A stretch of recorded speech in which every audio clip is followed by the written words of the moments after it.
All right, today we're doing metal on this doghouse. They call it doghouse. It's on the roof. We're gonna do a metal vertical siding on it. As you see, we have already brackets, metal brackets every 18 inches. The roof deck is done. I'm gonna put a couple of boxes here, the soffit, fascia, gutter, and a metal siding. Let's get started. Let's get material ready.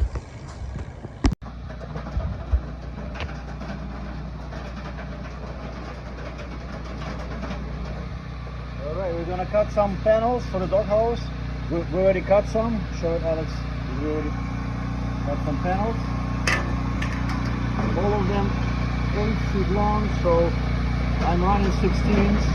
Push it up real high. Real high.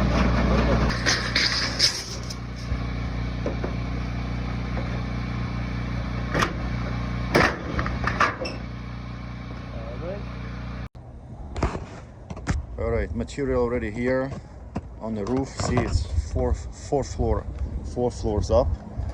Alex is ready to go. We're gonna start from a soffit, put in the J channel and a soffit first. All right, we put the soffit already on. Took pretty fast. Took me like probably 20 minutes. But I ran into a bunch of problems. Now when I started preparing the walls for the metal, I found that the electrician put those lights according to the roof, but now with the roof deck, it got the floor got really higher, so now those lights are way low. I have to move them up. The electrician is not available at the moment, but I can't stop. I have to keep going, so I have to move them up, and I have 3 of them. 3 lights, and now plus he's missing the box for electrical outlet. It just like a green field. By code it has to be a box here before I cover this. So now I have to deal with this. I have to deal with the water. I have to deal with the gas pipe, and we have to deal with the speakers as well. To be careful. To be really careful not to cut them when we do in metal.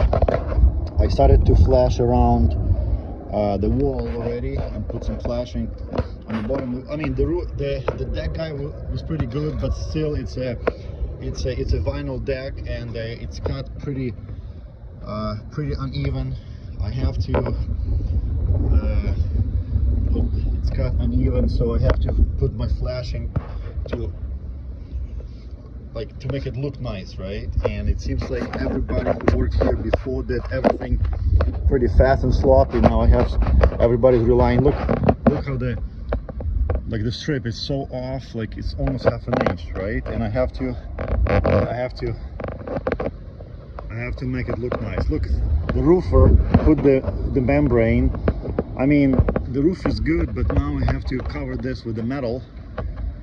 I'm gonna have to probably order 24 gauge with steel for the top, because when I use aluminum it's going to be really weighty and you know, and not looking very good. So it turned out that I have to spend a little more time preparing than I expected, and walking down 4 set of stairs doesn't help. All right, I want to show the progress. Already put the boxes in. All the boxes are on. I already capped the side here, so I'll put caulking on that side of the flashing. All the J channels we're bending ourselves. I bent every single one of them because it's a custom color. The J channels are not available, so. And I want to show you this detail here. The door is capped, and I could have easily go with the J channel on top of the door, but what I want to do, I want to put a drip edge on the door, because with the driven rain, I want to have as little as possible. I mean, it's still gonna have water on the door sill, but at least everything that's going from the side of the roof, and that siding will be dripping off the door. So I'm putting a drip edge like that. All right, we're progressing a little bit. We're already on the second wall. The corner, I didn't use the corner post here. I just did 2 J-channel butt to each other, and this panel here, I had to cut a little bigger slot in order to lock this panel on the previous one. So I'm just gonna have to put some silicone here. And I just wanted to mention about the capping. The builder is not very happy with this door. He said that something's wrong with it. He's gonna replace it. If he's gonna replace it, what I did, I put a UT channel, like a ham channel first, and then the cap, and actually it slides in it. So if they had to like replace the door, I can remove this capping without damaging the siding. So it slides in a ham lock right here. So that's how it looks so far. So we keep going. Now we already passed that wall. This wall is completed. We did the capping on the window in black. What I did here, we didn't want to go with small pieces of siding on the bottom, so we just capped the window sill with a return and went down all the way to the flashing here. So the window is capped all the way down. There's no need for the small pieces of siding. So now what's left, it's only this side here. So we're already gonna put flashings around and start putting the panels on.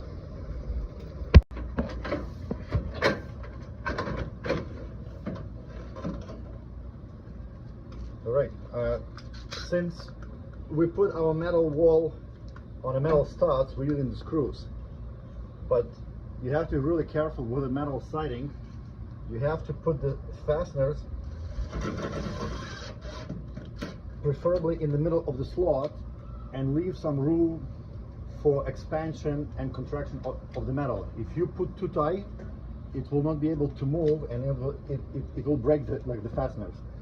And on top of that, when you're cutting your walls, when you're cutting your siding, make sure you leave some room in the J channel, because if you put too tight, it's just gonna push it, and it will make you'll see oil canning, like a waves on the siding. So we're using the screws 5/8 fasteners, and those we call them Canadians because we buy them in Canada.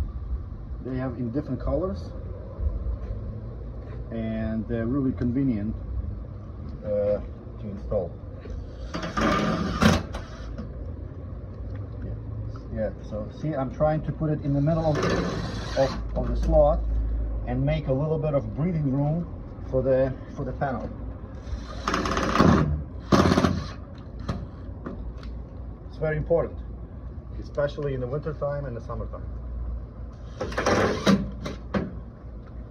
And the last one.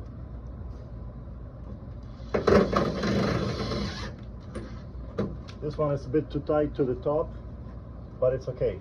On a small panel is fine, but if I have a panel like 20 feet, 25 feet, definitely in the middle of the slot for the fasteners.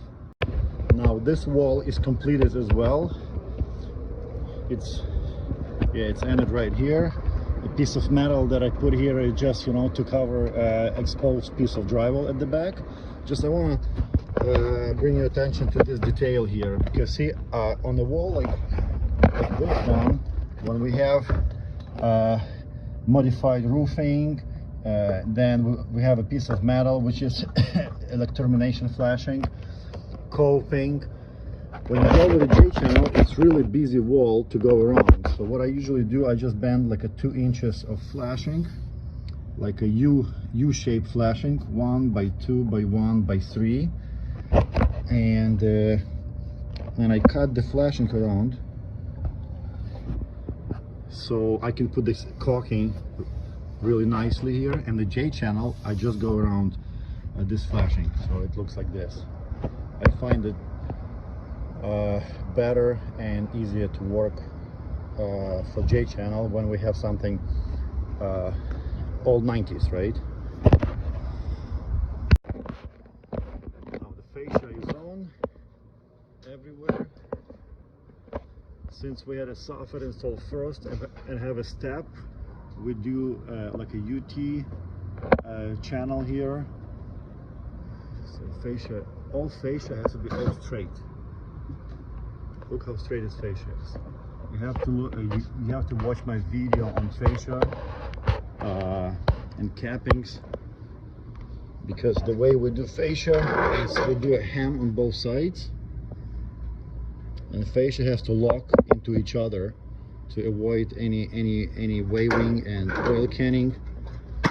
On top of that, every nail of fasteners you put, you have to pre-drill with a little bigger bit, and never put fasteners in both pieces, only separately, because when it starts to expand and contraction, then it will oil can. All right, now we have to get to guts. Well, this is a few days later. Finally my coping showed up, so I can complete this project, and the coping will go right on top of the fascia to cover this flat roof transition. It's gonna be looking like this.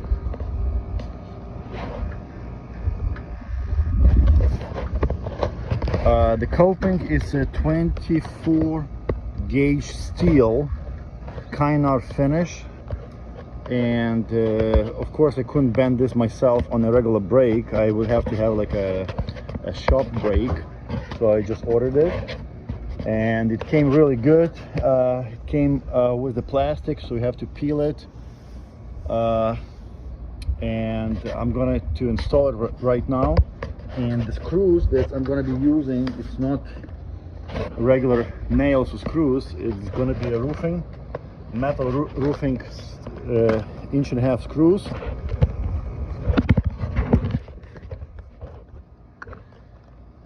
Screws like this with a rubber gasket. And I know it's gonna look cosmetically ugly, but I have to go on the face close to the lip here. I can't put any fasteners on top, or I can't put any fasteners on the side, because if the snow in the snowy days, if the snow melts or something and back up here, I don't want water go through the fasteners, right? So I have to give the fastener. I have to put a fastener in the face, close to the bend. And see how I did it? It's touching the fascia, so it will be sealed from the bottom too, right? So it's just gonna push the coping against the fascia, and it's kind of wrapping this 2x4 around. So let's get to the installation. Now this is finished product. We're done.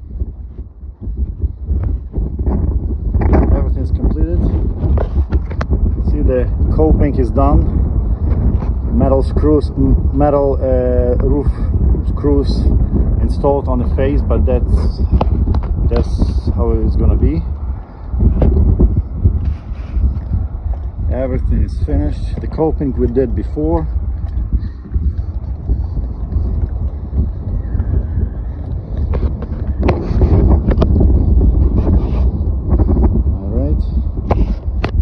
My job is done here, just waiting for the builder to show up and give me a check.